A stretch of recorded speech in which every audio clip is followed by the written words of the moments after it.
had some problems with OBS just now. Anyway, app session number 2.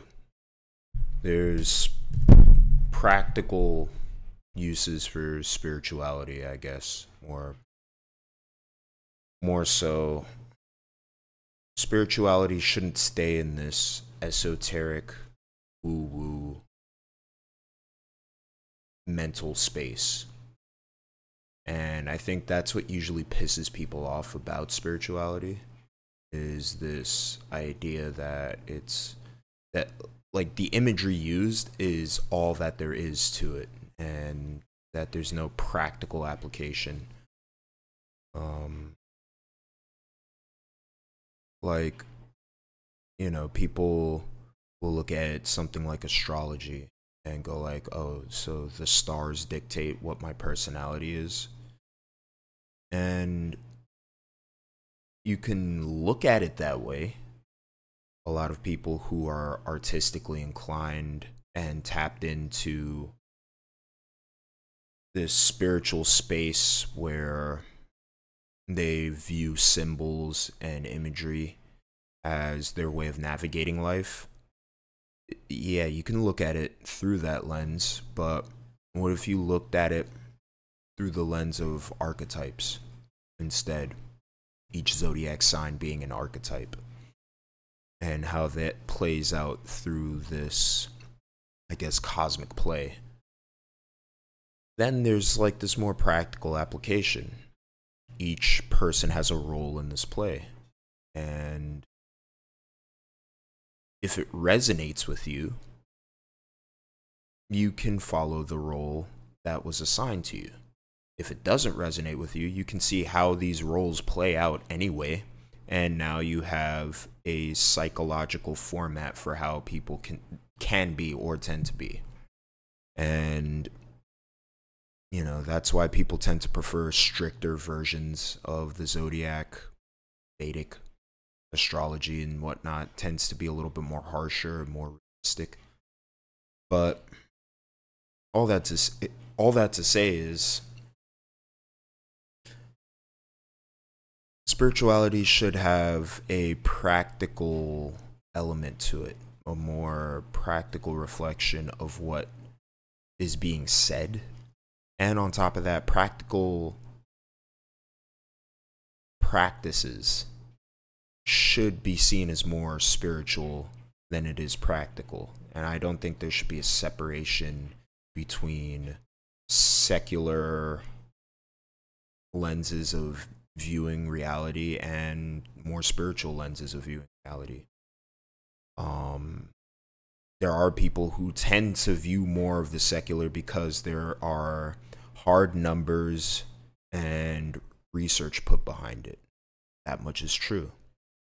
Now, to say that that lens should be applied to other people who view it through a more esoteric or image-based viewpoint, that can't really work, because those people by default don't view the world that way and wouldn't view the world that way. Vice versa. You have the people who view the world through this image-based lens, through pictures and imagery, and through spirituality, and think that those who are scientific and, you know, apply hard sciences should view the world with more of a glimmer, more, they should see more behind reality, which there definitely is. But that won't necessarily fit their schemas, the secular schemas. It won't fit their worldview. I saw this post from somebody named Mystic Chic on X, Twitter, whatever the fuck you want to call it. And he said that taking care of your diet and your exercise, visiting family members, sick family members, and, you know, making sure that they're okay is way more spiritual than the esoteric practices that a lot of people tend to envelop themselves in, a lot of rituals and whatnot. And I tend to agree because, well, I'll put it this way. Somebody came into a coffee shop that I work at and put it beautifully. The point of life is people.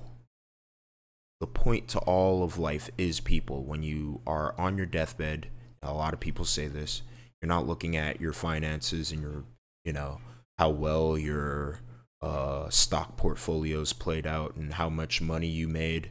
You're on your deathbed. You're looking to be surrounded by people. That at the end of the day is wealth. When you have a wealth of relationships and being surrounded by that, loving family, loving friends, a long-standing loving relationship with somebody is way more important than finances. It's way more important than your stock portfolio. It's way more important than how much money you made. It's also way more important than all of your rituals that you were doing, all of these spiritual rituals. If it doesn't pattern itself, if you're not making all that money for your family, you're just doing it for yourself, for your ego, or for hedonistic purposes, and vice versa. If you're just following spirituality for the path of spirituality and you're not doing it to give back to the world or to your family, then you're doing it for no reason. It's to me, being a eunuch, it makes no sense unless you're doing it for greater spiritual connection that you could at least give back to somebody. And, let's look at, I don't have a firm, thorough understanding of what this is, but there's something called the 5 sheaths in Vedic spirituality that talk about different parts of our existence that we need to pay attention to. And at the very top, there's spiritual connection. Before that, it's our karma. Before that, it's our, I believe, I don't have a thorough understanding of this, but it pretty much breaks down everything from the first layer being what you eat, how well you eat, to exercise, and then a tangible spiritual practice like prayer and meditation. So you're building up from a very, physical foundation towards something spiritual. That is the goal. That is the essence. That's the point. Everything that you learn spiritually should reflect in reality, or else it's not worth learning. If you're going to remain abstinent from sex, there's a point to that. You learn, one, that there's a lot that is built up from what you put out whenever you reach a climax.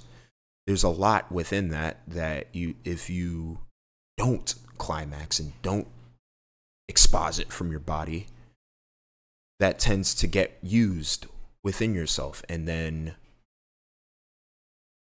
when you use it at the end, once it hits your brain, you start to think differently. You may see images, you may be able to think rationally, more clear, more concise. You may start to draw different connections you weren't able to when you were expositing that energy. That is a practical reason to be celibate. If you are praying, or let's say this, if you are manifesting. Really, the practical reflection of that is that we have a placebo effect within ourselves that can change what happens on a physical level and mentally for ourselves. If you want to be an artist, let's say, if you want to be a musical producer, or you want to be a singer, if you tell yourself you already are that, you're going to do the things that is needed for you to see that through. You know, it takes away a lot of that, like, energetic woo-woo, oh, you know, balancing our energies. You know, a lot of that turns people off. And, you know, it grounds the people that does stimulate. It grounds them into reality in which they can actually do something about what they're learning. You know? So this is pretty much a shorter video. When I get these ideas, I didn't want to make this video, but when I get these ideas, I think it is important to just make it, because you get into a flow, you know? And there's a little bit of what I'm saying behind that in and of itself. If you get an idea, you know, you don't want to waste it. I tend to view that as there's something outside of you that gives you an idea. And if you just hold on to it, it kind of dies. Nothing really happens with it. You want to practically get into the habit of doing it, because then, you know, even your brain chemistry starts to gear toward, you know, being able to do more of what, being able to utilize these ideas that you get. So that's how I view it. And I just wanted to make this quick yap session, this quick video. And I will keep doing it. Some of these are going to be more clear than others, but I don't really care whether or not this is clear or, you know, cohesive to the people watching it. You know, if people come across this video and it doesn't really resonate with you, click off, go somewhere else. But I do want to get to that point in which you know, I can turn this on and there's a flow state that I'm tapping into. And to anybody else who's doing this, I see that there's a large influx of people who are just turning on a camera and making videos, you know. Just make sure you're getting to that point, to that space, you know. Don't be so caught up with the metrics and like how many people are watching your videos and likes and whatnot. Don't get too caught up in that. Become somebody who makes videos, and vice versa. If you're doing this from some divine source or connection, just make sure you're doing it consistently. Do it more and more and more, you know. And I'm talking to myself here. You know, I tend to be more on the woo-woo side of things, but just do it more so that you have, like, you know, almost like a portfolio, a repertoire of all the stuff you did, and you could look back and go like, hey, this is what I am. I do this. This is who I am. Express more. And through that expression, you'll be able to embody it more. And it's a positive cycle upward. All right, I'm done.